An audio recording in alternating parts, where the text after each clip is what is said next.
সুনামগঞ্জে বেড়েছে সকল ধরনের সবজির দাম। বিশেষ করে স্থানীয় পর্যায়ে সবজি বাজারে না থাকায় বেগুন, ঝিঙা, টমেটো সহ প্রতিটি সবজিতে কেজি প্রতি বেড়েছে 15 থেকে 20 টাকা পর্যন্ত। এ নিয়ে আরও জানাতে সুনামগঞ্জের সবজি বাজার থেকে যুক্ত হচ্ছেন লিপসান আহমেদ। লিপসান, বাজারে সরবরাহ ঘাটতি থাকার কারণ কি?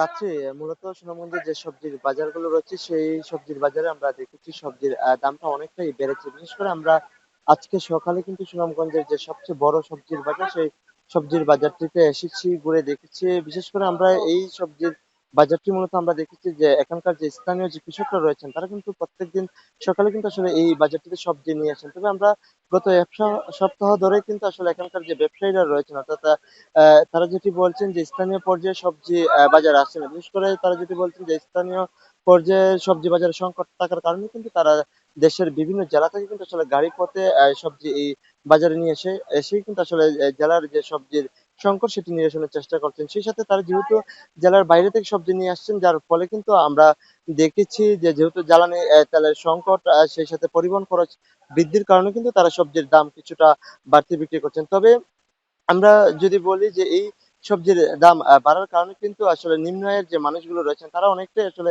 বিপাকে পড়েছেন। সেই সাথে আমরা আজকে সকালে সুনামগঞ্জের এই বাজারটিতে এসে সবজির দরদাম সম্পর্কে অনেকটা জেনেছি। বিশেষ করে আমরা যদি বলি শিম প্রতি কেজি ৭০ টাকা, টমেটো ৪০ টাকা, আলু ২৫ থেকে ৩০ টাকা, ঝিঙা ৭০ টাকা, কাকরুল আমরা দেখেছি ৯০ টাকা কেজি দরে কিন্তু আসলে এখানে বিক্রি করা হচ্ছে। সেই সাথে এই ক্রেতারা যেটি বলছেন যে বাজারে সবজির থাকার পরে কিন্তু আসলে এই যে সুনামগঞ্জের যে বাজার রয়েছে সেই বাজারে কিন্তু আসলে সবজির দাম বিক্রি করছেন। তারা আসলে প্রশাসনের নজরদারি কিংবা এই সবজির সরবরাহ রেখে তারা আসলে সবজির দাম বৃদ্ধি করেছেন কিনা সেটি তারা খতিয়ে দেখার জন্য আসলে তারা বলেছেন। তো রাত্রে এই ছিল সুনামগঞ্জের সবজির বাজার থেকে সর্বশেষ।